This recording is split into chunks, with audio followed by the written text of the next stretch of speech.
Buenas noches, el día de hoy, viernes 23 de octubre, vamos a dar inicio a la clase correspondiente al curso de Auditoría Financiera 1, correspondiente al horario de los días miércoles de 8 a 10 y los viernes de 6 a 8 de la noche. Para tal efecto, hemos traído el día de hoy el PPT siguiente que vamos a proceder a compartir.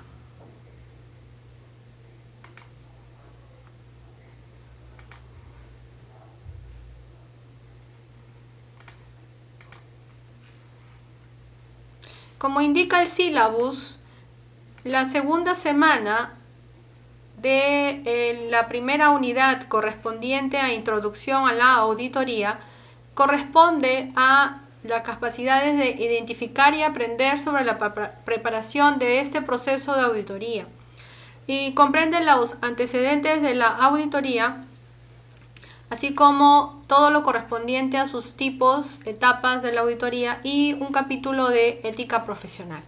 Para tal efecto hemos tenido en exposiciones anteriores los antecedentes de la auditoría, incluyendo antecedentes legales y antecedentes históricos. En la reunión del día de hoy vamos a compartir con ustedes lo que continúa y consideramos que puede ser susceptible al sílabus. Habíamos visto ya lo que significaba para poder realizar la auditoría el Sistema Nacional de Control. Y el otro elemento de este control gubernamental era el órgano rector o el órgano regulador del control. En este caso tenemos a la Contraloría General de la República, ¿no? Este órgano que está bajo el Sistema Nacional de Control y es el órgano que regula el control en el país, es un organismo constitucional. Este órgano constitucional es autónomo y es el encargado de controlar todos los bienes y recursos públicos del país. Estos recursos que son asignados presupuestalmente a las entidades del Estado mediante partidas presupuestales tienen que ser controlados regularmente por la Contraloría General de la República. Y ya hemos visto bajo qué tipos de control es que establece la Contraloría esta revisión o esta fiscalización o esta auditoría financiera. Esta auditoría financiera la realiza bajo tres tipos de controles, que es el control previo, el control concurrente y el control posterior. Esos son los tres tipos de controles que existe dentro del control interno, bajo lo cual se realiza la auditoría financiera. También vimos que la auditoría financiera era la que se realizaba a los estados financieros y que anualmente estas organizaciones o estas entidades del Estado eran sometidas bajo fiscalizaciones o auditorías financieras. Las auditorías financieras también lo comentamos en clase anterior, de que eran realizadas por sociedades de auditoría, las SOAs, ¿no? Las sociedades de auditoría que eran sociedades que eran conformadas o constituidas por expertos en auditoría que han estudiado en el Colegio de Contadores 2 años más de la carrera para poder tener el grado de auditor, el título de auditor. Estas sociedades de auditoría eran sometidas bajo un concurso público anualmente, las cuales ganaban ciertas entidades para que puedan ser auditados, realizar la auditoría financiera de los estados financieros. Ahora, la pregunta era, ¿las auditorías financieras solo se realizan anualmente? Bueno, en realidad, si es que las entidades del Estado tienen dentro de su presupuesto... Profesora, disculpe, Sí. el internet está lento, no se escucha tan bien. Ah, ya. No sé, ¿los demás? ¿Los demás me escuchan? Profesor, está entrecortado. Profe, buenas noches. Hola. Se encuentra entrecortado, se escucha. Wow. Sí, Ya. profe. Mala señal ahí, profesora. Ya, bueno, esto se está grabando en todo caso. No sé exactamente cómo. Vamos a continuar porque no hay otra. Lo estamos grabando para subirlo a al YouTube, por un lado, y por otro lado vamos a colgar los PPTs también en el aula virtual. Lamento mucho que no me puedan escuchar. Yo estoy, sí, acá veo que no me están escuchando. A ver, voy a tratar de salir y volver a entrar.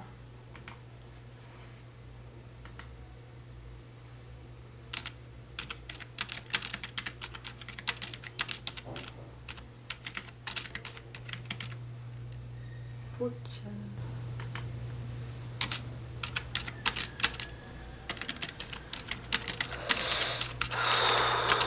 Ok, chicos, vamos a suspender la grabación por unos minutos. Mil disculpas.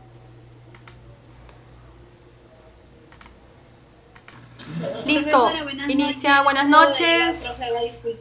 No hay problema, estamos empezando la grabación del día de hoy, auditoría financiera, 23 de octubre. El tema que vamos a tocar el día de hoy es la Contraloría General de la República y vamos a tratar también, si nos alcanza el tiempo, sobre la ética o empezar el tema del tratamiento sobre la ética profesional. Habíamos estado conversando que habíamos tocado el tema de los antecedentes de la auditoría, habíamos hablado sobre los tipos de auditoría, el sector privado primero y después el sector público. Ahora estamos en el sector público, y que el sector público involucraba un sistema nacional de control en la Contraloría General de la República, tipos de control. En este caso estamos hablando del control previo, el control concurrente y el control posterior. Asimismo, dentro del Sistema Nacional de Control habíamos hablado de las bases legales que involucraba ese Sistema Nacional de Control y que tenía un ente regulador. Y este ente regulador y que se encargaba de esta supervisión o de este control era la Contraloría General de la República. Y continuando con el sector público, finalmente estamos en la Contraloría General de la República. Y por último, es que bajo qué principios y bajo qué normas el auditor se tiene que comportar para efectuar esta auditoría financiera, y venía a tallar finalmente el tema de la ética. El tema de la ética, los valores, los principios que involucra el tema de las normas y que se establecen para el tema de la ética profesional, y eso sería la última parte de la parte del sector público, ¿sí? Y con eso finalizaríamos la primera unidad, que sería la próxima semana. Para tal efecto vamos a empezar el día de hoy con la Contraloría General de la República. ¿Ya? Y vamos a tratar de entrar un poco en el comienzo de lo que es las normas que involucran al tema de la ética. Pero ya con profundidad veremos qué es la ética, por qué existe la ética, que la tiene que tener el contador público, y obviamente ese contador que se especializa en auditoría finalmente es la misma ética que tendría que conservar para poder ejecutar el trabajo de auditoría. Sí, igual la línea, hay diferencia. Sí, chicos, de verdad no sé qué hacer porque ya he salido y he vuelto a entrar y no hay nada que esté fallando. No sé exactamente en estos casos qué se hace. Erling, Fidel, suspenderé la grabación, continúo.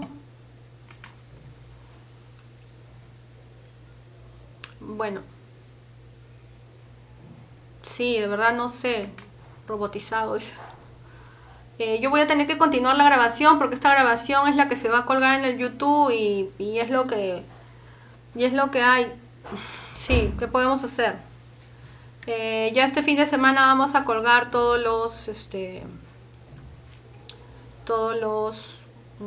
las grabaciones, ¿no? Profesorita, disculpe, acá en Quillabamba, cuando comienzan las temporadas de lluvia, la señal del internet es bajo, doctor, profesorita. ¿Debe ser por eso o todos están así? A ver, un minutito, vamos a suspender la grabación otra vez. Ok, vamos a continuar con la grabación del día de hoy sobre la clase de auditoría financiera, sobre el tema de Contraloría General de la República. Bueno, finalmente la Contraloría General de la República es un organismo constitucional autónomo del Estado peruano, como vemos acá. Ahora, esta parte ¿Cuál es el concepto de la Contraloría General de la República? Es un concepto que va a entrar en el examen, ¿sí? Yo no sé por qué no estamos presentando ahora. Vamos a presentar la pantalla.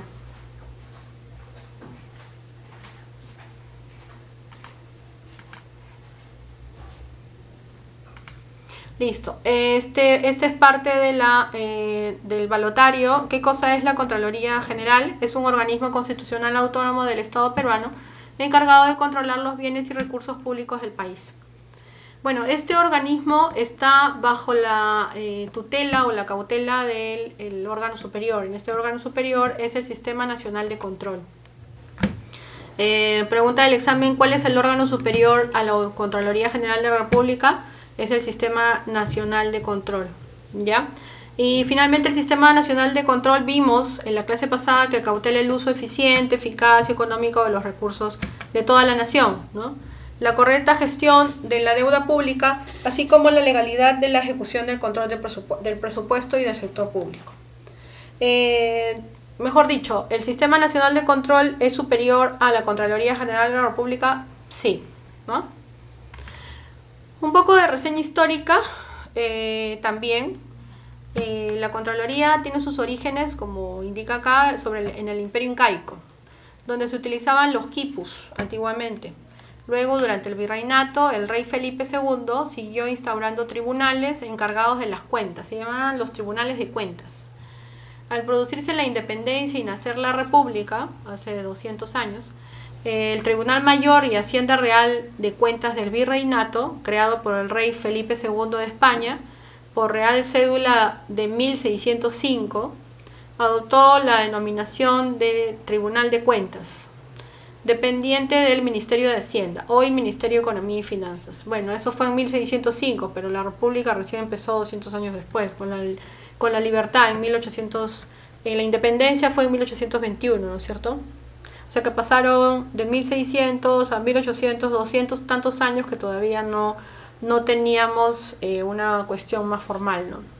Recién en 1929, el presidente Leguía, que fue nuestro presidente de esa época, y Salcedo, crea la Contraloría General de la República. Luego el Congreso dio la ley 6784 de 28 de febrero de 1930, confiriéndole nivel legal a la Contraloría General de la República, disponiendo su formación con las direcciones de Tesoro, Contabilidad y del Crédito de ese Ministerio de Hacienda, ¿no? Lo que era el Ministerio de Economía y Finanzas ahora. Al expedirse la ley 14816 de 1964, en el artículo 67 se dio a la Contraloría la calidad de organismo autónomo, recién, en 1964. Con independencia administrativa, autoridad superior, etcétera, etcétera. Entonces, ¿cuánto es que tiene la Contraloría autonomía? Recién en 1964, ¿no?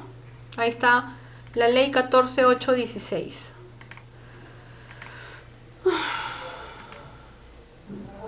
El artículo 82 de la Constitución Política del Perú dice de la Contraloría General de la República: es una entidad descentralizada de derecho público que goza de autonomía conforme a su ley orgánica. Es el órgano superior del Sistema Nacional de Control. Supervisa la legalidad y ejecución de los recursos públicos asignados en el presupuesto de la Nación. ¿Cuál es la misión de la Contraloría General de la República? Es promover el desarrollo de una gestión eficaz y moderna de los recursos públicos en beneficio de todos los peruanos, ¿no? Esa es la misión, es promover el desarrollo de una gestión eficaz y moderna de los recursos públicos en beneficio de todos los peruanos.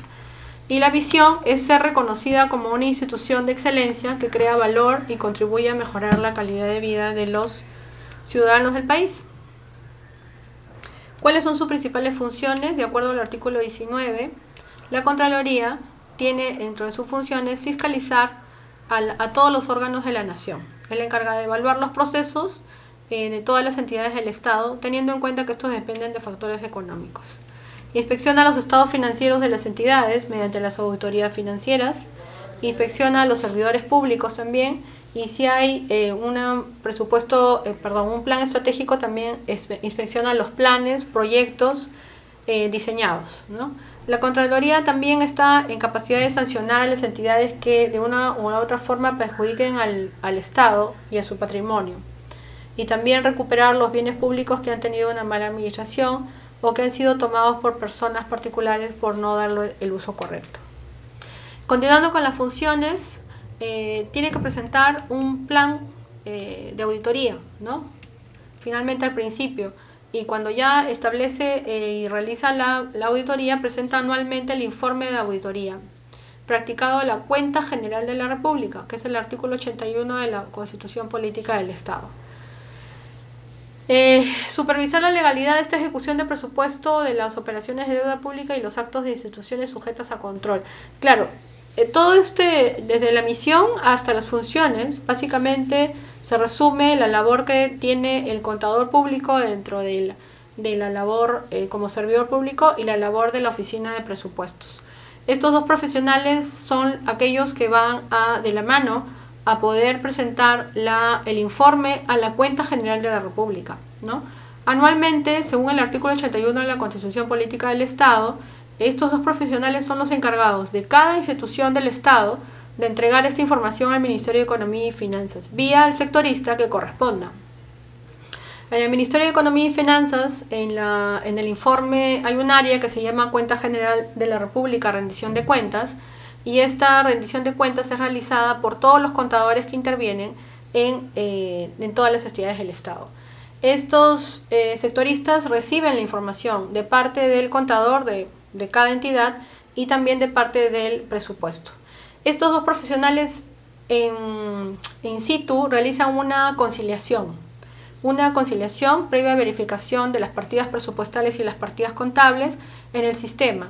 Y ese sistema se hace una interfase para lo cual se tiene que cuadrar que todo lo que estuvo presupuestado realmente fue ejecutado de acuerdo con lo que estaba establecido en la norma, ¿no es cierto? Entonces, esto está tipificado tanto en el artículo 81, que es el informe que se hace para establecer la auditoría a la Cuenta General de la República, y en el artículo 82, que se realiza en la verificación de todas las operaciones. ¿Cuáles son los valores que establece la Contraloría General de la República? Son los valores institucionales: la independencia, equidad, probidad y el profesionalismo. ¿Cuáles son los objetivos estratégicos de la Contraloría General de la República? Son 4. Modernizar y ampliar el control gubernamental, promover la erradicación de la corrupción, fortalecer el Sistema Nacional de Control y lograr el desarrollo institucional. Estos 4 objetivos principales son los objetivos estratégicos de la Contraloría General de la República. Y acá empezamos el área de la modernización del control gubernamental.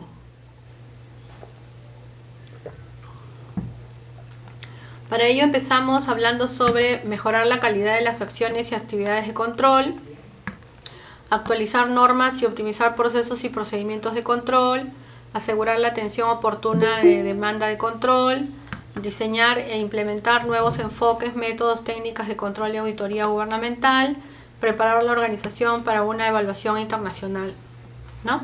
La idea es que con todo lo que nos está pasando, finalmente, como hemos estado viendo en el transcurso de la exposición anterior, cuando hablábamos del Sistema Nacional de Control, que se involucren nuevas acciones y actividades de control, ¿no? O sea, que se mejore esa calidad en las acciones y actividades de control.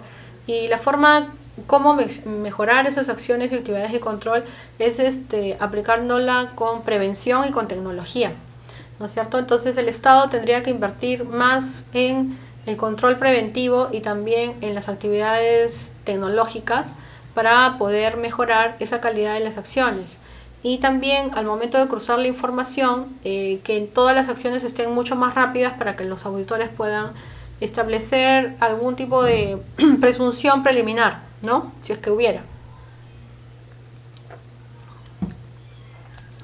En la actualización de las normas y optimizar procesos y procedimientos de control, mucho tiene que ver la política, ¿no? Y en este caso, como lo vimos en la clase anterior, está involucrado el tema del Congreso. Definitivamente hay varias normas que para poder nosotros modernizar un Estado y también por ende modernizar el control gubernamental, en este caso del sector público, las leyes tienen que cambiar, ¿no? Y tienen que mejorar, y esas leyes al cambiar tienen que ser en mejora del Estado. Y ese control gubernamental que se realiza al sector público tendría que ser también actualizado y optimizado. Cuando se dice de la actualización de las normas, es la mejora de esas leyes y la actualización de las normas. Estas normas tienen que estar de acuerdo al mundo, ¿no?, que se está viviendo ahora. Ya es claro de que el tema de la corrupción es una lacra totalmente mundial y que trastoca fronteras, ¿no es cierto? Entonces, este tipo de acciones, por ejemplo, siempre van a existir, siempre va el ser humano va a tratar de hacer cosas en contra de la norma. Entonces, lo que tendría que mejorarse y actualizarse son las leyes para que puedan ir de la mano con los auditores para que ellos puedan mejorar y optimizar estos procesos y procedimientos de control. Al asegurar la atención oportuna de la demanda de control, claro, o sea, nosotros tenemos como 3.000 entidades del Estado y SOAS hay, no sé, 50, 100, 200, ¿no? Entonces, lo que se tendría que hacer es mejorar la atención de las SOAS, ¿no?, y establecer más sociedades auditoras para que esta demanda de control pueda ser atendida, ¿no? Porque en muchos casos a veces hay entidades del Estado que no son atendidas, ¿sí? Ya. Ok, qué pena que no me escuchen. ¿Siguen sin escucharme?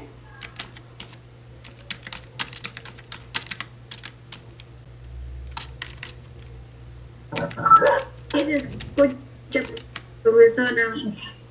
¿Ya se escucha? Ah, qué bueno. Ya.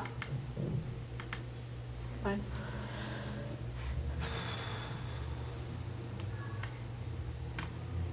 Ah, ya, ok, ya se está escuchando ya. Bueno, después tenemos, para modernizar el control gubernamental, tenemos que diseñar e implementar nuevos enfoques, nuevos métodos. Full interferencia, profesorita, no se escucha nada. Sí, pues, hay un problema de las lluvias, no entiendo. Pero bueno, esto está siendo grabado, ¿no? Gracias a Dios estamos grabando acá en la Tube Catcher para que ustedes puedan después subirlo al YouTube y puedan verlo, ¿no? Ahí está siendo grabado. Ok, entonces diseñar e implementar nuevos enfoques, métodos y técnicas de control y auditoría gubernamental. Diseñar e implementar nuevos enfoques. Dios mío, se fue por último.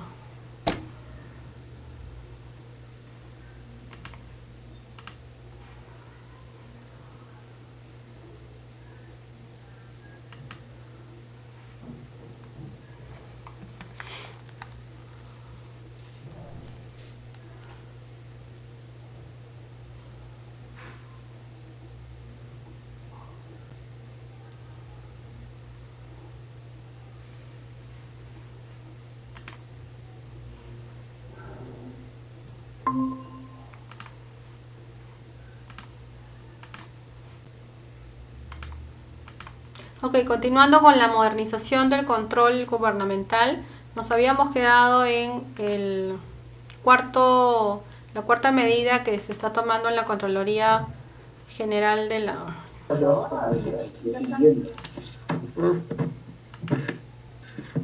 ¿Aló? ¿Aló? ¿Aló? Ok. Dentro de las políticas de modernización del control gubernamental, estamos en el diseño y implementación de nuevos enfoques, métodos y técnicas de control y auditoría gubernamental. Estas medidas que se están tomando para modernizar el Estado también están organizándose para preparar la organización y la evaluación internacional. Estas son las medidas que se toman para mejorar el control gubernamental. Y para fortalecer el Sistema Nacional de Control, van a mejorar el desempeño de los órganos de control institucional, o sea, las OSIs, fortalecer las oficinas regionales de control asegurar la integración y la independencia del Sistema Nacional de Control, lograr una imagen de confianza ante la sociedad del Estado y la comunidad internacional de control.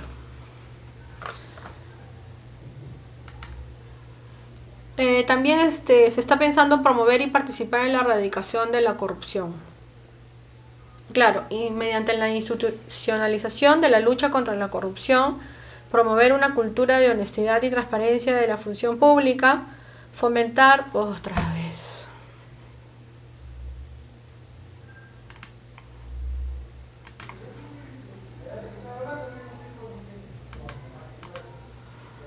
Fomentar la participación ciudadana en la gestión y el control social, cautelar la aplicación de las sanciones. Mediante estas formas se está intentando promover y participar en la erradicación de la corrupción. La modernización del control gubernamental no va a ser solamente de la noche a la mañana, sino que se tienen que aplicar todo ese tipo de mejoras, fortalecimientos, promover también y promociones, y por último finalmente lograrán el desarrollo institucional.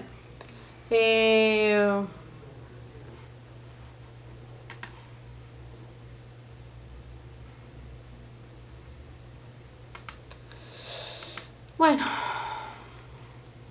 mejora continua del capital humano, consolidar una cultura de valores organizacionales, mejorar la infraestructura física, asegurar una infraestructura tecnológica sostenible, revisión y diseño y actualización de los procesos misionales y administrativos. Con ello van a lograr el desarrollo institucional. Este es el organigrama de la Contraloría General de la República. El Contralor General, el Subcontralor, paralelo al Subcontralor se encuentra la Oficina de Atención al Ciudadano. Para eso tenemos las direcciones de asistencia al despacho del Contralor, auditoría interna, dirección de comunicación corporativa, dirección de administración, dirección de servicios generales, dirección de recursos humanos, seguridad. Y debajo de los órganos operativos se encuentra la Dirección General Técnica, servicios jurídicos, control de los poderes públicos nacionales, control de la Administración Nacional Descentralizada, control de los estados y municipios, Dirección General de Procedimientos Especiales.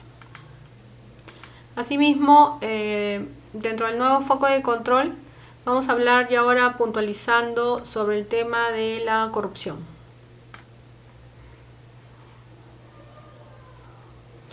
Dentro del nuevo enfoque de control del control gubernamental de la Contraloría General de la República, se ha tomado como la lucha contra la corrupción como la bandera principal. Para ello, la Contraloría General de la República se entiende de que quiere realizar una lucha frontal contra la corrupción, desde adentro hacia afuera. Es una labor bastante dura, porque lamentablemente la corrupción está establecida a todos los niveles del Estado y de la sociedad. Para ello se han establecido ciertos parámetros, ciertas estrategias, que con ello piensan ellos que podría resolverse en algo o empezar a poder luchar contra la corrupción. Siendo la lacra de la sociedad del siglo XXI, finalmente evidenciada de esa forma, porque esta lacra de la sociedad ha venido desde el comienzo de nuestros días, ¿no? Hablemos del Imperio Romano, hablemos del Imperio de los egipcios, de los fenicios, sin contarles el tema de la dominación española y entre otros, hemos tenido corrupción a todos los niveles. El resultado de todo eso en la sociedad es la corrupción que tenemos ahora, ¿no? Desde lo que es narcotráfico hasta robos mínimos, el ser humano ha pasado por el tema de la corrupción en diferentes niveles. Pero el tema de la corrupción ha trastocado tan profundamente en la sociedad que antropológicamente es considerada parte en muchas sociedades de la forma de vivir. Para ello, entonces, la Contraloría General de la República como organismo de control se enfrenta a un gran reto, y este gran reto pienso que no lo van a poder lograr solos.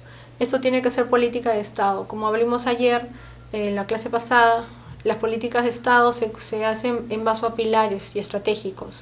Y estas políticas de Estado tienen que estar conformadas por una política de Estado transversal, en la cual se diga de que el control tiene que haber una cultura de control y una cultura de prevención. La cultura de prevención es una cultura de prevención no solamente del riesgo físico, sino también el riesgo moral, ¿no es cierto? Entonces esta cultura de prevención va a ir transversalmente a caer a todo el Estado, y al caer a todo el Estado va a coger al control. Y el control, por ser un tema transversal y finalmente ocasionará que ese control se enquiste en la sociedad.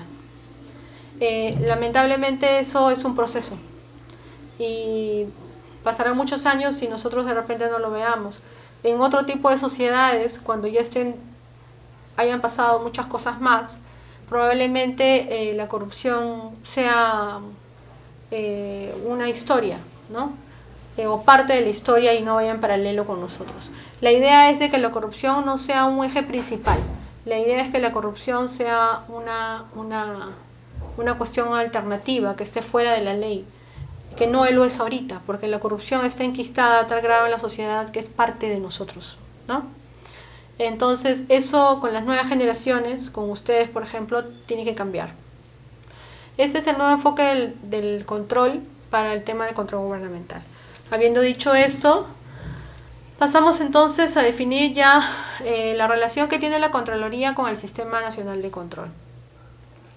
Acá se va a ver que es la Contraloría General de la República, está el Sistema Nacional de Control. Ellos dos son los que ejercen juntos el control gubernamental, ¿sí?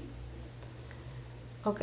Las bases legales ya le hemos visto a grosso modo arriba, pero es la Constitución Política del Perú, en el artículo 82, donde le da a la Contraloría el nombre de entidad descentralizada con derecho público y que goza de autonomía, ¿no es cierto? El órgano superior del Sistema Nacional de Control es el órgano superior, el que supervisa la legalidad de la ejecución del presupuesto del Estado y de las operaciones de la deuda pública. Esta ley orgánica de la Contraloría General de la República es la Ley 27785. Pregunta del examen: ¿cuál es la ley orgánica de la Contraloría General de la República? La Ley 27785, que es el ente superior y rector del control. Bajo la Contraloría General de la República se encuentran a dos unidades, en este caso los órganos de control institucional y las sociedades de auditoría. Los órganos de control institucional son las unidades que se ejercen en cada una de las entidades del Estado a la cual pertenecen. Cada entidad del Estado tiene que tener un órgano de control institucional.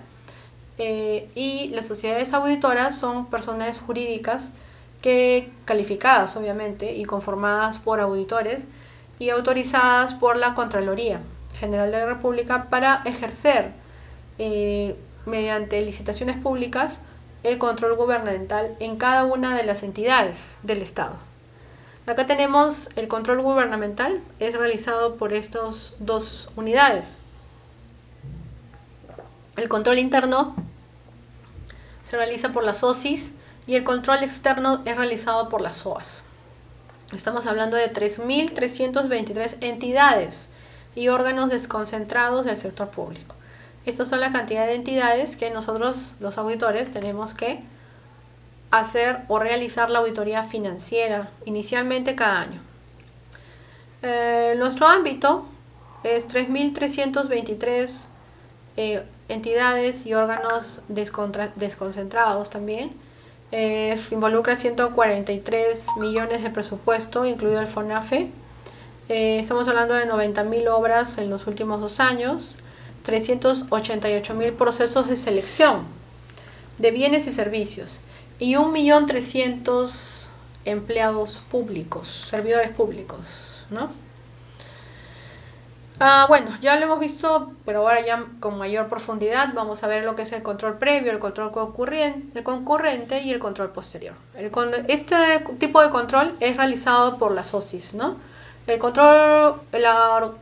órgano de control institucional, las OSIs, realiza el control concurrente y el control posterior. El control previo es dentro de... ahora normalmente las entidades tienen un contador que se llama control previo, ¿no? Sí, la Contraloría puede hacer exigir un mandato legal y autorizar adicionalmente a las obras y servicios la supervisión de estas obras e informar sobre el endeudamiento, ¿no? Dice. Claro, lo que pasa es que ahora está todo trastocado por el tema de la pandemia y ese control concurrente, por ejemplo, que antes eran solo veedurías, ahora es una herramienta que se está utilizando para poder acelerar los procesos en un caso, y el otro caso es que estos procesos sean realizados de acuerdo a la norma, ¿no? Entonces acá un poco que se ha distorsionado el concepto, pero está bien porque en realidad se necesitaba que con la cantidad de procesos que van a haber ahora por el tema de la pandemia, estos procesos vayan a, bueno, los malos servidores vayan a aprovecharse, ¿no? Que es lo que pasó al principio.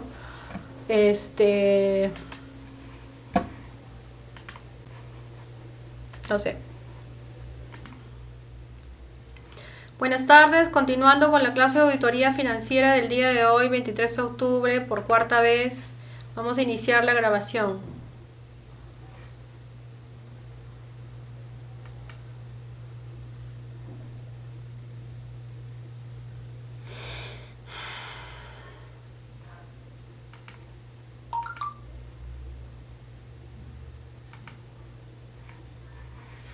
Ok, vamos a iniciar la grabación.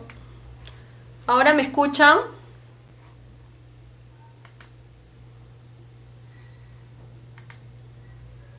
Nadie escucha. Nadie me escucha, Mario. Por último.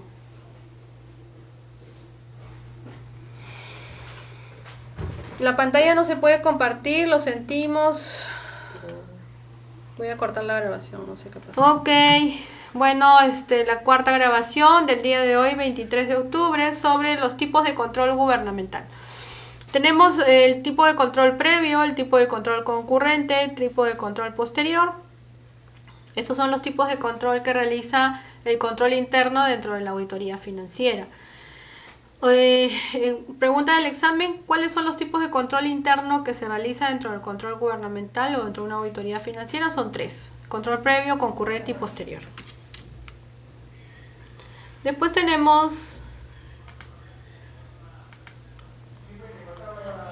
la presencia del control a nivel nacional de macroregiones, ¿no? Esto es la presencia, por ejemplo, que tenemos macroregión norte, tenemos que se ha hecho la Contraloría con 34 entidades con la Contraloría, son la OSI ha hecho, ¿no? Y sin OSI tienen 762, ¿no? Por ejemplo. Entonces hay muchas instituciones, a lo que quería llegar era que hay muchas instituciones del Estado que ni siquiera tienen órganos de control, ¿no es cierto? Entonces eso es una de las primeras políticas que se debería establecer, que todas las entidades del Estado tengan su órgano de control. Es bastante difícil, ¿no? Porque imagínense ustedes, por ejemplo, esta problemática que tenemos ahorita, ¿no? Nosotros tenemos aquí las lluvias, ni siquiera podemos establecer una comunicación. Ya tenemos un gran problema que es la pandemia, la no presencia de las clases, ¿no? Que ustedes no tienen, y este esfuerzo que se está haciendo. Profesora, no se le escucha, está robot. Sí, yo lo sé. Sí, ya lo estoy grabando, chicos, no queda otra. Simplemente queda que esto siga grabando para que todos estos se cuelguen en el YouTube y ustedes después la revisen. No queda otra. Ya, entonces, lamento mucho, pero ahora no vamos a hablar sobre la lucha contra la corrupción. La estratégica anticorrupción de la Contraloría General de la República está bajo 7 rubros, ¿no? El compromiso al más alto nivel, la legislación 360, la gestión pública, política de Estado, rendición de cuentas, sector privado decidido, educación en valores y medición y seguimiento. La tercera parte básicamente es la modernización del Estado, ¿no? Y la modernización del Estado habla desde un nuevo enfoque de control hasta gestión por resultados. ¿ya? Entonces, por un lado está el Estado peruano y finalmente nosotros los ciudadanos. Y en el medio está la nueva cultura, el nuevo foco de control, la estructura organizacional, la modernización, las alianzas estratégicas. ¿Y bajo qué? Bajo la gestión de recursos humanos, gestión de tecnología, gestión de proyectos. En el tema de la gestión de recursos humanos se está hablando de gestores nuevos, ¿no es cierto? Nuevas promociones en las cuales este clima laboral cambie. En la gestión de tecnología se habla de nueva imagen y en la gestión de proyectos sí se habla de una cosa y un valor muy importante, ¿no? Que se llama la reingeniería de procesos. Esta reingeniería de procesos hace que al hablar de reingeniería estás hablando más allá de una reestructuración. Reingeniería significa cambiar todo, ¿ya? Para eso, en este nuevo enfoque de control tenemos por un lado el control integral. El control integral está llamándose desde las sanciones administrativas, desde el control preventivo, enfoque cliente-producto, auditorías especializadas, evaluación de cumplimiento, auditorías de desempeño, inteligencia y análisis, finalmente sanciones. Los recursos públicos lo que buscan es el desarrollo y bienestar. Mediante todo el control integral contribuyes con la reforma del Estado. El nuevo modelo de operación. Hay un sistema nacional de atención de denuncias, ¿no? Que te obligan a que esta demanda sea autogenerada, o sea, demanda ciudadana, congresistas o prensa tenga un tratamiento, ¿no? Ahora va a haber una gestión documentaria, análisis de riesgos, gestión de clientes, gestión del producto y por último un proceso sancionador, procuraduría pública o la misma entidad con sus recomendaciones. Para llegar a ello vamos a tener que descentralizar la Contraloría, no queda otra, ¿no?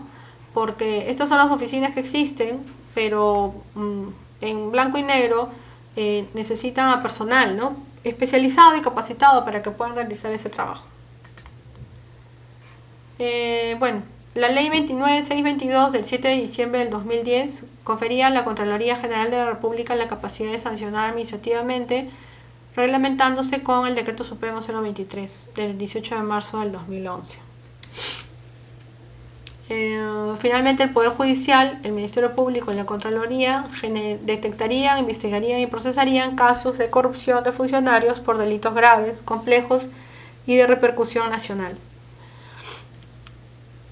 Bueno, acá hay unos resultados que, bueno, los voy a dejar grabados para que puedan ir viéndoles. Esos son los controles que se han realizado en el 2009, 2010, 2011, 2012, por ejemplo, ¿no? Para un ejemplo, el control posterior, control concurrente y control previo. Eso es lo que ha realizado la Contraloría General de la República. Funcionarios involucrados en informes de control del Sistema Nacional de Control. Responsabilidad administrativa, civil y penal. Las veedurías de las obras, ¿no? Esto es una información atrasada, pero igual es el tipo de trabajo que realiza la Contraloría.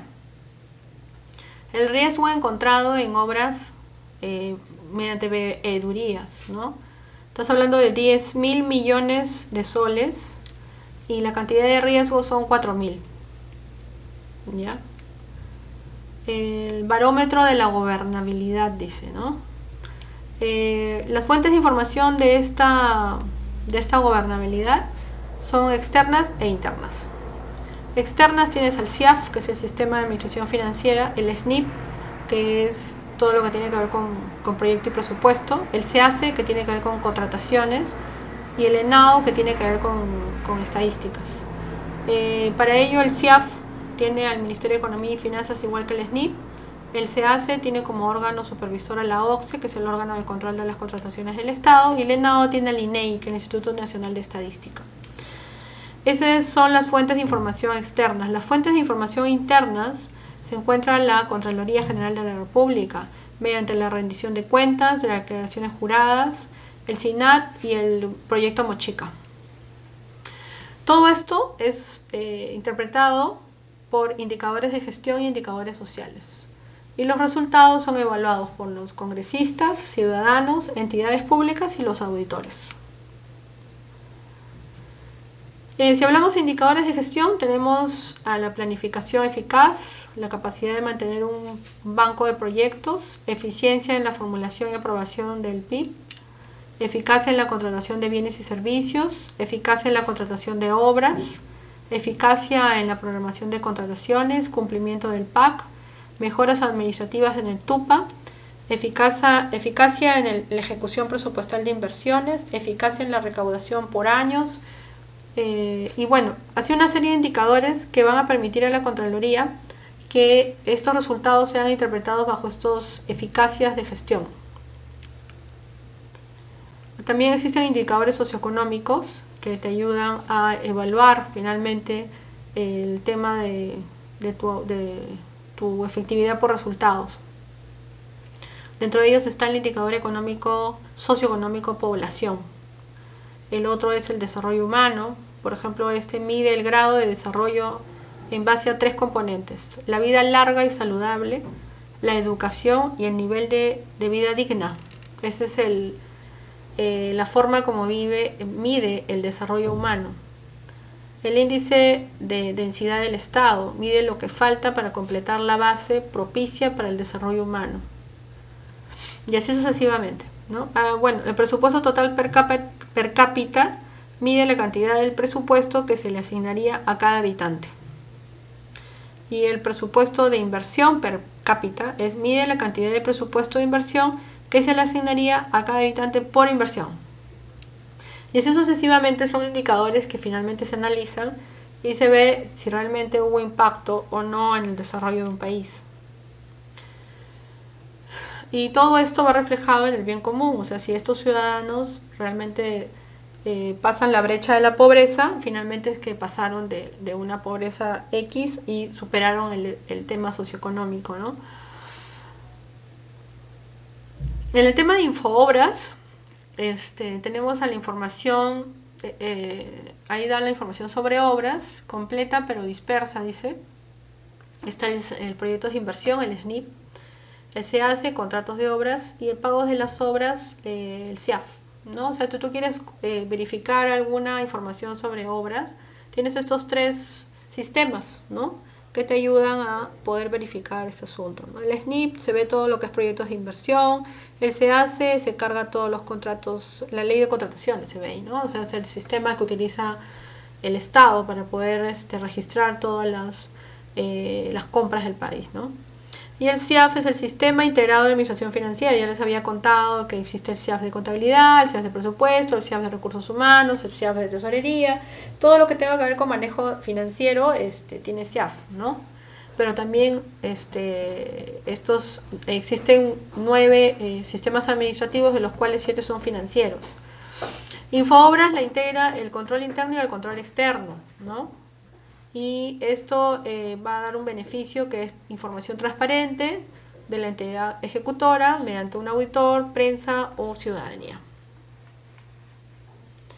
Listo, esto sería más o menos lo reflejado en lo que significa la Contraloría. Yo lo voy a colgar y vamos a pasar al video de frente de la Contraloría, porque ya estamos atrasados. Un minuto, por favor, acá no nos vamos a demorar mucho. Ya lo tenemos casi listo.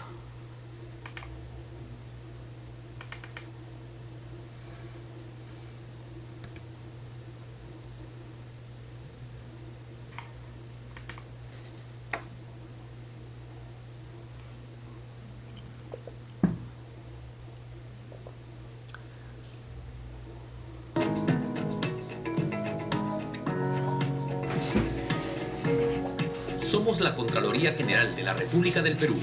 Supervisamos el uso de los recursos y bienes que administran las instituciones y empresas públicas en todo el país. También los procesos de gestión pública para prevenir, identificar y denunciar posibles actos de corrupción y negligencia. Nuestra sede central está ubicada en Lima Metropolitana. Desde aquí coordinamos la labor de control que organizan todas nuestras gerencias regionales de control a nivel nacional. Nuestros auditores supervisan que las autoridades y funcionarios públicos administren con transparencia y eficiencia el dinero de todos los peruanos.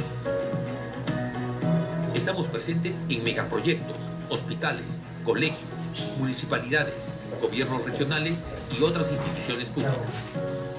Realizamos actividades de control gubernamental antes, durante y después de que se inviertan recursos públicos en una obra, bien o servicio público. Al finalizar una intervención, nuestros auditores alertan riesgos en caso del control previo y simultáneo e informan de irregularidades, deficiencias o errores en el control posterior, comunicándolos oportunamente a las autoridades competentes. Cuando la Contraloría formula recomendaciones o sugerencias a los funcionarios públicos, nuestro objetivo es que mejore la gestión pública y el servicio al ciudadano. La nueva gestión de la Contraloría prioriza el control simultáneo en entidades que brindan servicios públicos a los ciudadanos.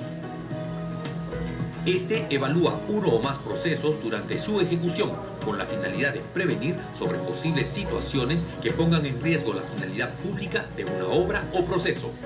El control simultáneo se realiza bajo 3 modalidades: control concurrente, visita de control y orientación de oficio. El control simultáneo se caracteriza por ser oportuno, preventivo y rápido.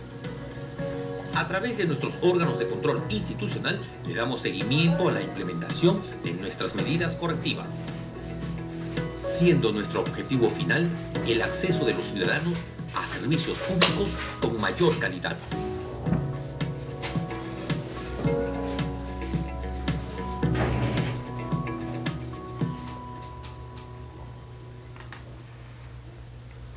Ok, vamos a continuar entonces, después de haber visto lo que es la Contraloría General de la República, continuando con el capítulo de la ética. Bueno, vamos a entrar un poco ya en la ética profesional, pero vamos a tener primero un tema general respecto a la ética, ¿no? Que es las normas de auditoría generalmente aceptadas y las normas de auditoría gubernamentales. En todo el tema privado y público actuamos con normas de auditoría. Habíamos empezado a hablar sobre las normas, la auditoría financiera privada, en el sector privado, y después habíamos hablado sobre la auditoría financiera pública, ¿no es cierto? Para ello entonces, asimismo, como hemos hablado de esa forma en la primera parte, concluyendo con la exposición del día de hoy de la Contraloría General de la República y su video, vamos a hablar ahora sobre las normas de auditoría aceptadas y las normas de auditoría gubernamentales. Para ello no podemos dejar de comentar y de hablar sobre las normas para el ejercicio profesional del contador público, que es el nacimiento y el origen de todas las normas de auditoría generalmente aceptadas. Sabemos nosotros que el contador público tiene una participación plena en la vida económica de todas las organizaciones, sean públicas o privadas, y en el desarrollo de nuestro país. Dentro de este campo, el contador público está obligado a aplicar dentro de su carrera y su ejercicio profesional, al momento de ser auditor o contador, siempre las normas de auditoría generalmente aceptadas, las normas internacionales de auditoría, las NIAS, y las normas de auditoría gubernamental. Obviamente esto en coordinación con la Ley Orgánica del Sistema Nacional de Control y de la Contraloría General de la República, que lo hemos visto en clases anteriores. ¿Cuál es el origen de las NAGAS? El origen de las NAGAS se ve en los boletines de Statement Auditing Standard, las SAS, ¿no?, emitidos por el Comité de Auditoría del Instituto Americano de Contadores Públicos. Esto data del año 1948 en Estados Unidos. Pero las NAGAS en el Perú fueron aprobadas recién en 1968, con motivo del segundo Congreso de Contadores Públicos llevado a cabo en la ciudad de Lima. Posteriormente se ratificó en un tercer Congreso Nacional de Contadores Públicos llevado en Arequipa, estamos hablando de 1971. Estas normas son de observación obligatoria para los contadores públicos que ejerzan la auditoría. Ya hemos hablado que como especialización la auditoría es una de las ramas de la contabilidad, que finalmente tienes que estudiar 2 años en el Colegio de Contadores para poder especializarte como auditor y salir como auditor. Finalmente formas tu sociedad auditora.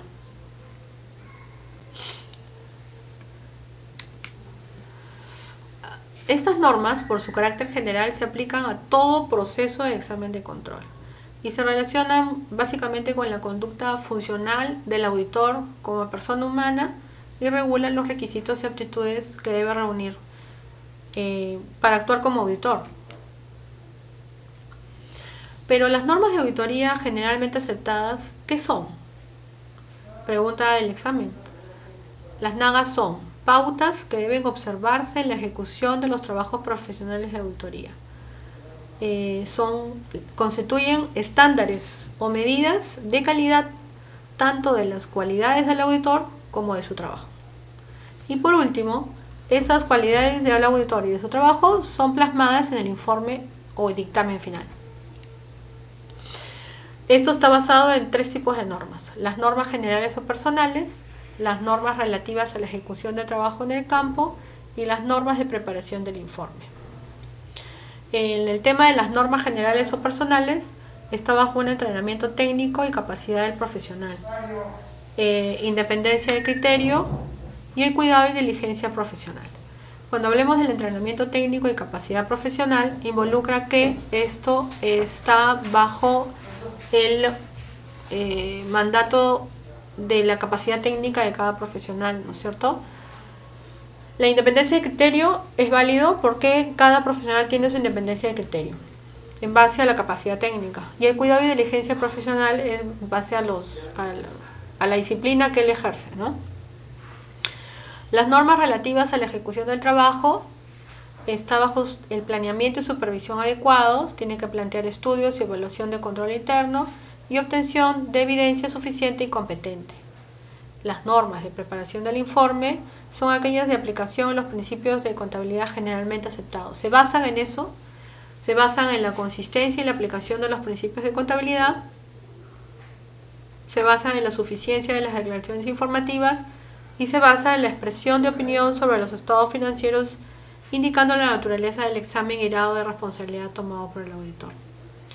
Entonces, las normas de auditoría generalmente aceptadas se basan en 3 tipos de normas: las generales o personales, las relativas a la ejecución del trabajo y las normas de preparación del informe. Las normas de auditoría generalmente aceptadas, vamos a ampliar sobre explicar cada una de los tipos. Por ejemplo, las normas generales o personales en base al entrenamiento técnico y capacidad profesional. La auditoría debe ser efectuada por personal que tiene el entrenamiento técnico y pericia como auditor. Hemos hablado de este tema. Hemos dicho que el contador público que se quiere especializar en auditoría tiene que estudiar 2 años más en el Colegio de Contadores para salir como auditor independiente y posteriormente formar una sociedad auditora en donde pueda plasmar todo su expertise como auditor. Ahí es donde él tiene que comprobar ese entrenamiento técnico y pericia, aparte de estar siempre actualizado en la Contraloría General de la República. Cuando hablamos de independencia de criterio, la independencia de criterio en todos los asuntos relacionados con la auditoría, el auditor debe mantener independencia de criterio. Por eso es que el auditor es independiente, ¿no? La independencia puede concebirse como la libertad profesional que le asiste al auditor para expresar su opinión libre de presiones políticas, religiosas, familiares, etc. y subjetividades, sentimientos personales e intereses de grupo. Esa independencia de criterio tiene que mantenerla a lo largo de todo el establecimiento de la auditoría financiera que realiza. Cuando hablemos de las normas de auditoría generalmente aceptadas, las NAGAS, tiene vigencia una diversidad de normas que garantizan la independencia del auditor. Por ejemplo, dentro del Reglamento para la Información Financiera Auditada, el artículo 5, aprobada por una resolución del año 82, la Ley de Profesionalización del Contador Público, el Decreto Ley número 13253, el Código de Ética Profesional del Contador Público, la Ley del Sistema Nacional de Control, el Reglamento de Designación de Sociedades Auditoras, las normas de auditorías gubernamentales, las NAGUS, los lineamientos generales para cautelar el adecuado fortalecimiento e independencia de los órganos de auditoría interna. Como verán, las NAGAS están basadas en una serie de bases legales anteriores que hacen que estas normas de auditoría generalmente aceptadas sean reforzadas y fortalecidas con toda esta información anterior. Dentro de las normas generales o personales, también tenemos al cuidado y diligencia profesional. Esto es que se debe ejercer ese trabajo con esmero profesional y la ejecución de la auditoría y en la preparación del dictamen. O sea, al momento que se realiza la auditoría y la preparación del dictamen tiene que hacerse con un cuidado y diligencia y disciplina profesional y mucho esmero para que esto sea bien realizado. Cuando hablamos de las normas relativas a la ejecución del trabajo, estas normas son más específicas, ¿no? Como dice acá, y regulan la forma del trabajo del auditor durante el desarrollo de toda la auditoría. El propósito principal de este grupo de normas es que se orienta a que el auditor obtenga la evidencia suficiente en sus papeles de trabajo finalmente para apoyar la opinión sobre los estados financieros, ¿no? Para lo cual se requiere recoger o recaudar o levantar la información de estos estados financieros con un adecuado planeamiento estratégico y evaluación de los controles internos. Después, dentro de las normas establecidas para la ejecución del trabajo, se encuentra la norma del planeamiento y supervisión. Cuando dicen la auditoría debe ser planificada, eso es totalmente cierto. Esta auditoría debe de planificarse en el plan anual de auditoría, ¿no? De todo el año.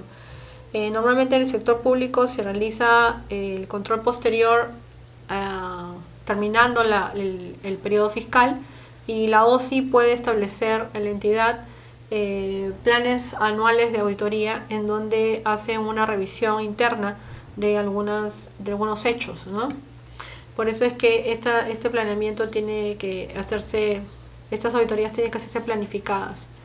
Y bueno, por la gran importancia que determina el planeamiento en los últimos años, se concibe el planeamiento estratégico como un proceso de trabajo al que se le pone mucho énfasis ahora, y se aplica este enfoque de arriba hacia abajo, es decir, no deberá iniciarse revisando transacciones y saldos individuales, sino tomando el conocimiento finalmente global y después ir a áreas específicas, ¿no? Eso es más o menos lo que se está tratando de hacer. O sea, si tienes los estados financieros, materia de nuestro examen, lógicamente que irás después a cada hecho o área que se estime conveniente de acuerdo a lo revisado. Cuando se habla de las normas relativas a la ejecución, también se habla sobre el estudio y evaluación del control interno, como vimos adelante, ¿no? Y es que debe estudiarse y evaluarse apropiadamente la estructura del control interno de la empresa, porque los estados financieros se encuentran sujetos a la auditoría, ¿no? Y como base de esto, el grado de confianza que merece, hay que determinar la naturaleza y alcance de estos datos, ¿no? Mediante el proceso de auditoría se llegan a determinar. Dentro de las normas relativas a la ejecución del trabajo, tenemos que tener la evidencia suficiente y competente. O sea, aquí vamos a hacer un alto, ¿ya?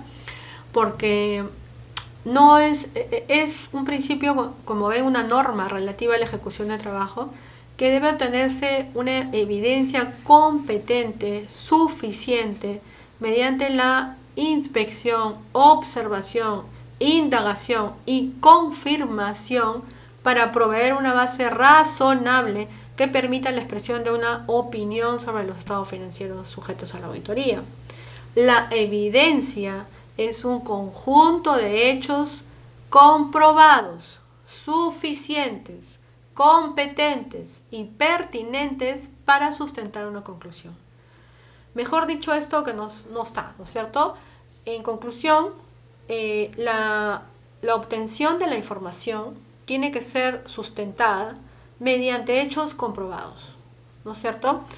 Entonces, la evidencia será suficiente cuando los resultados de una o varias pruebas, ojo, aseguran la certeza moral de que los hechos a probar o los criterios cuya corrección se están juzgando han quedado razonablemente comprobados. Quiere decir entonces que si tú tienes una orden de servicio, no sirve solamente en que te dijeron que esa orden de servicio tenía 10 órdenes de servicio, sino por el mismo concepto, sino que tú tienes que comprobar que eso fue así.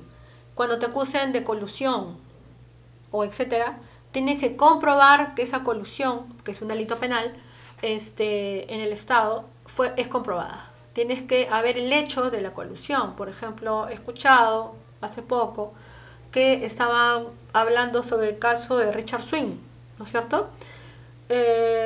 Viéndolo en frío, ¿ok?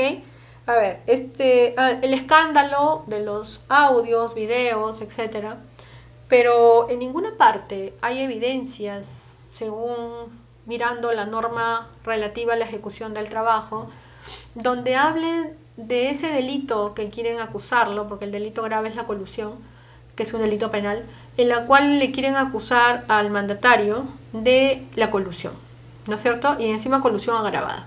¿Qué pasa? Que la colusión es un delito penal en la cual tú tienes que ser comprobado, ¿no? De que primero pasar por... este tema es un tema administrativo, ¿correcto? O sea, para que en una auditoría, primero tiene que pasar por una auditoría, ¿ya? Esos estados financieros del Palacio de Gobierno tienen que arrojar que esa orden, ¿no? Estuvo, no sé en qué entidad, creo que es el Ministerio de Educación, me parece, o Cultura, creo, durante el mismo hecho, o sea, el producto que él entregó no tenía el producto sustentado y no se pagó por algo físico, ¿no es cierto? Ahora, que calce o no el tema depende mucho también de logística, porque logística es el que hace el estudio de mercado, ¿no es cierto? Entonces hay muchas partes técnicas que tienen que ser evaluadas. Está logística, está la administración como base para que pueda... Hay un jefe de administración, hay un jefe de logística, hay operadores de logística, ¿no es cierto? Y entonces puede ser un mandato, pero el mandato tiene que estar... eso es por el lado de la orden, pero la colusión es otra cosa. La colusión tiene que estar comprobada, y para poder comprobar la colusión tendrían que haber videos en la cual yo le estoy diciendo, como me quieren acusar a mí de colusión, yo le estoy diciendo a esta persona que me coludo con él para que contraten a ese señor. Eso sí es penal. Y si tuvieran pruebas sobre eso, fotos sobre eso y conversaciones sobre eso, bueno, ahí sí habría un delito, ¿no? Todo lo demás, desde mi punto de vista humilde, simplemente es un gran desorden para mí, ¿no? Es un gran desorden que tendríamos que auditar si estas órdenes están debidamente sustentadas y si realmente este señor Ahora, la nueva ley de contrataciones no te permite que más de 3.000 soles tú puedas ejecutar una orden seguidamente, ¿no? O sea, por ejemplo, contratas a un personal en una orden de servicio y después lo vuelves a contratar por otra orden de servicio. Eso no te deja la norma. Qué raro que el jefe de logística del Ministerio de Cultura haya permitido que pase eso, ¿no? Y el secretario general y el jefe de administración, porque eso sí es, normativamente hablando, es sancionable, ¿no? Administrativamente es un tema, eso es sujeto a una observación. En una auditoría eso va a ser sancionado administrativamente. Han incumplido la norma, están en contra de la ley de contrataciones y pueden ser sancionados por ese hecho, por haber incumplido la norma. Y al señor se le podría, bueno, después de un proceso administrativo a todos los funcionarios, a los logísticos, podría distorsionarse en el tema penal, ¿no? Pero tendría que pasar bastante tiempo, ¿no? Para poder verificar todo este proceso, ¿no? No le veo mucho sustento, le soy sincera, no le veo, ¿no? Por eso es tan importante la evidencia, ¿no? La evidencia y la confirmación, la evidencia competente y suficiente, ¿no? Acá tenemos, entre las normas relativas a la ejecución del trabajo, entre las clases de evidencia que obtiene el auditor tenemos, por ejemplo, ¿no? Un tipo de evidencia es sobre el control interno y el sistema de contabilidad, ¿no es cierto? Porque ambos influyen en los saldos de los estados financieros, dice, ¿no? Evidencia sobre el control interno y el sistema de contabilidad. Claro, o sea, tiene que ver entre el control interno la falla, y en el sistema de contabilidad también se refleja esa falla, ¿no? Que es el CIAF de contabilidad, ¿no? Tiene que haber una evidencia física, el giro de la orden, ¿no? Pero, o sea, se tiene que detectar que eso está en contra de la norma, ¿no? La evidencia documentaria, originada dentro y fuera de la entidad. los libros diarios y mayores, incluyen los registros procesados por el sistema, pues, ¿no? El análisis global, los cálculos independientes, tanto en cómputo como en cálculo, la evidencia circunstancial, los acontecimientos o los hechos posteriores. Como ven, o sea, en auditoría nosotros tenemos que tener siempre la evidencia, ¿no? La evidencia física. Para las normas de preparación del informe, que es la última fase del proceso de auditoría, esta elaboración del informe, el auditor ya habrá acumulado la evidencia suficiente, ¿no? Para poder respaldar sus papeles de trabajo, ¿no? En esta última parte. Y las normas de preparación del informe se aplican principios de contabilidad generalmente aceptados. El dictamen debe expresar si los estados financieros están presentados de acuerdo a estos principios, y los principios de contabilidad generalmente aceptados, bueno, son las reglas generales adoptadas como las guías y el fundamento relacionado a la contabilidad, aprobadas como buenas y prevalecientes, o también podríamos conceptuarlos como las leyes o verdades fundamentadas aprobadas por la profesión contable. Dentro de las normas generalmente de preparación del informe tenemos la opinión del auditor. El dictamen debe contener la expresión de una opinión sobre los estados financieros tomados en su integridad, o la aseveración de que no puede expresar una opinión. En todos casos en que el nombre de un auditor está asociado con estados financieros, el dictamen debe contener una indicación clara de la naturaleza de la auditoría y el grado de responsabilidad que está tomando. Dentro de las normas de preparación del informe, el auditor tiene las siguientes alternativas de opinión para su dictamen. Primera opinión. Opinión limpia y sin salvedades. Que normalmente es aquella opinión que todos los estados financieros están en óptimas condiciones y todos han cumplido la norma, no se han saltado nada y han dado cumplimiento a la norma veraz, en oportunidad, en todo.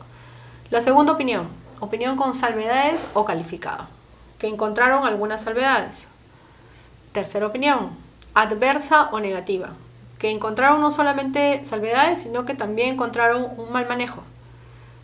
Y por último, y que es la peor, es la abstención de opinar. Porque en esa abstención de opinar tú puedes poner muchas cosas. Porque la siguiente pregunta que viene es la abstención de opinar. ¿Y por qué? ¿Y por qué? Y ahí es donde sale toda tu evaluación, ¿no es cierto? El Sistema Nacional de Control, que está regulado por la Ley Orgánica del Sistema Nacional de Control y la Contraloría, tiene por objetivo la evaluación periódica de los resultados de la gestión pública y el ejercicio de las funciones de los servidores públicos y funcionarios. Dentro de esto se aplican los criterios de economía, eficiencia, eficacia y transparencia al momento de hacer la auditoría, en relación al cumplimiento de la normatividad de los objetivos y metas y propuestas. Al final, formulan recomendaciones que permitan contribuir al desarrollo de cada administración del Estado, ¿no? Esa es la finalidad de toda la norma del auditor. Bueno, finalmente, la Contraloría General de la República, como organismo rector del sistema, ya hemos visto en la exposición anterior, determina las funciones de los órganos del sistema y de su propia estructura y emite las normas técnicas especializadas. Esto es a modo de resumen. La auditoría gubernamental permite verificar que la aplicación de estos recursos se hayan realizado de acuerdo a la ley y conforme con la economía, eficacia, eficiencia y transparencia. Se ha convertido en un elemento integral dentro del proceso de responsabilidad del sector público. En base a las normas de auditoría generalmente aceptadas, en base a las NIAs, en base a la Contraloría General de la República estableció las NAUs, que son las normas de auditoría gubernamentales, adaptándolas en la aplicable a la ley del Sistema Nacional de Control y el ámbito comprendido por esta. Existe encima un manual de auditoría gubernamental, la MAU, con la cual se estableció una guía de planificación de la auditoría gubernamental, así como la elaboración de los informes. Las normas de auditoría gubernamental, las NAGUs, contribuyen a que las auditorías sean evaluaciones imparciales, objetivas y confiables. ¿De quién? De la gestión gubernamental, constituyendo un valioso marco de referencia para el control gubernamental. Las normas de auditoría gubernamentales son de cumplimiento obligatorio y aplicación indispensable por y para los auditores de la Contraloría General de la República, los órganos de auditoría de las entidades sujetas al Sistema Nacional de Control y las sociedades auditoras. La auditoría gubernamental es el examen, finalmente, efectuado con posterioridad a su ejecución. ¿Sobre qué? Sobre las operaciones financieras y administrativas en las entidades sujetas al Sistema Nacional de Control, elaborando el siguiente informe. Se debe efectuar de acuerdo a las normas de auditoría gubernamental y las disposiciones especializadas emitidas por Contraloría General, aplicando las técnicas, métodos y procedimientos establecidas por el auditor, y tiene por objetivos finales evaluar, determinar, recomendar y fortalecer a todo el Estado. Evaluar ¿qué? La correcta utilización de los recursos públicos, verificando el cumplimiento de las disposiciones legales y reglamentarias. Determinar la razonabilidad de la información financiera. Determinar el grado en que se han alcanzado los objetivos previstos, los resultados obtenidos en relación a los recursos asignados y el cumplimiento de los planes y programas aprobados en la entidad examinada.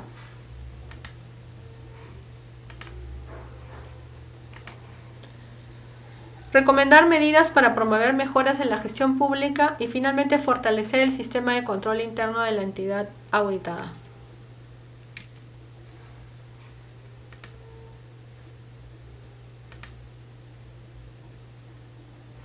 La clasificación de las normas de auditoría gubernamentales son 4. Las normas generales, las normas relativas a la planificación de auditoría gubernamental, las normas relativas a la ejecución de la auditoría gubernamental y las normas relativas al informe de la auditoría. Estas son las 4 partes que tiene las NAGUs, ¿no?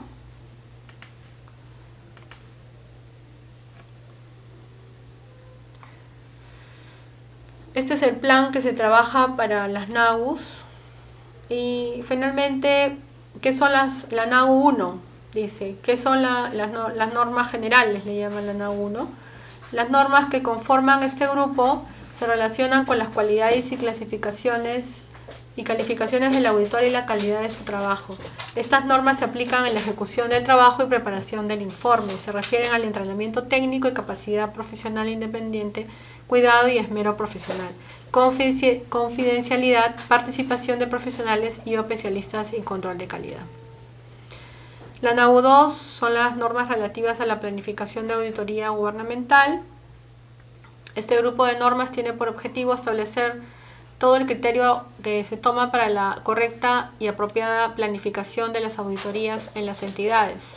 La NAGU 3 son las normas relativas a la ejecución de la auditoría gubernamental y este grupo está integrado esencialmente a normar toda la utilización y realización de la ejecución de las pruebas y procedimientos que se utilicen para realizar las auditorías, la ejecución de las auditorías. La NAGU 4 tiene que ver con las normas especializadas para elaborar el informe de auditoría finalmente, que es el examen final, pero el informe final que se realiza cuando se culmina la auditoría. La NAGU 4 es el informe especial, cuando la ejecución del trabajo de auditoría se evidencian indicios razonables de delito. En cautela de los intereses del Estado, el auditor, sin prejuicios de continuidad del respectivo examen, debe emitir un informe especial, le llaman, ¿no? Que tenga un sustento técnico y legal para que se efectúen las acciones pertinentes en forma inmediata en las instancias correspondientes. Ahora pasamos al código de ética del auditor, ¿no? El código de ética, que es ahí donde vamos a parar, vamos a quedarnos aquí. Como ven, es bastante extenso. hemos hecho ya 2 temas, sería el tercer tema, el Código de Ética del Auditor Gubernamental. Aquí es donde nos vamos a quedar. Está involucrado la actitud de servicio, calidad de servicio, compromiso con el país, cordialidad, ciudadano esmero, independencia, probidad, reserva, tecnicismo, vocación por la verdad y la transparencia, mediante la resolución de la Contraloría 077-99, emitida y aprobada el 7 de julio de 1999. Estas normas de transparencia y conducta, el desempeño de los funcionarios públicos de la Contraloría General de la República, fue aprobada por la Contraloría con la 368-2013, el 30 de octubre del 2013, es otra norma, ¿no? Y estos son objetividad, probidad, transparencia, diligencia, reserva, legalidad, ética, respeto, honestidad, presunción de licitud, veracidad, pulcritud y flexibilidad. Los aspectos éticos en las labores de auditoría son estos: exhibir honestidad, objetividad y diligencia, exhibir lealtad a sus empleadores, no participar conscientemente en actividades impropias o ilegales, abstenerse de participar en actividades que puedan comprometer su objetividad, tratar la información confidencial como tal, tener el debido esmero profesional cuando realices tareas de auditoría, esforzarse continuamente para mejorar su competencia profesional y efectiva. Las normas de auditoría generalmente aceptadas y las normas de auditoría gubernamental finalmente son las normas de auditoría generalmente aceptadas, que tienen un contexto mucho más general, en tanto que las NAGUS han sido diseñadas para orientar de manera específica a todos los profesionales que desempeñen en el cargo o el tema de los órganos de control, como a los que elaboran en sociedades auditoras designadas por la Contraloría General de la República. Listo, nos vamos a quedar aquí para la próxima clase extendernos con el Código de Ética del Auditor. Vamos a encontrar la grabación, no sin antes comentarles que hemos tenido el día de hoy la exposición sobre lo que significa la Contraloría General de la República, cuál es su misión, cuál es su visión, sus funciones, las principales acciones, el organigrama, el nuevo enfoque de control gubernamental para el tema de la lucha contra la corrupción. Hemos hablado sobre la introducción al control gubernamental. Hemos hablado sobre la Ley Orgánica de la Contraloría General de la República, los órganos de control y las sociedades auditoras, parte del control gubernamental y parte de la Contraloría General de la República. Hemos hablado que existen 3.323 entidades y órganos desconcentrados del sector público por auditar. Hemos hablado y recalcado que el control interno gubernamental está conformado por el control previo, concurrente y posterior. Hemos hablado sobre la lucha contra la corrupción, cómo lograr ello. Acá están las estrategias de la lucha anticorrupción de la Contraloría General de la República. La modernización de la Contraloría General de la República, que es tarea de todos, no solamente de la Contraloría. Alguna información estadística más.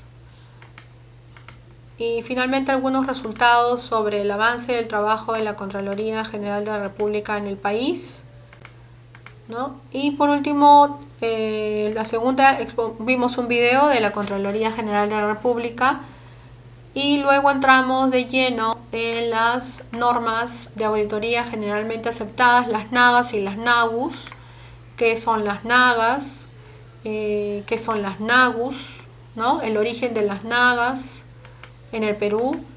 Y así sucesivamente. Estas son las normas, las NAGAS, están divididas en 3. Hemos hablado de las normas generales o personales, las normas relativas a la ejecución del trabajo, las normas de preparación del informe y finalmente de las NAGUS, ¿no? Las normas generalmente, las normas de auditoría gubernamental, ¿no? De eso hemos hablado también.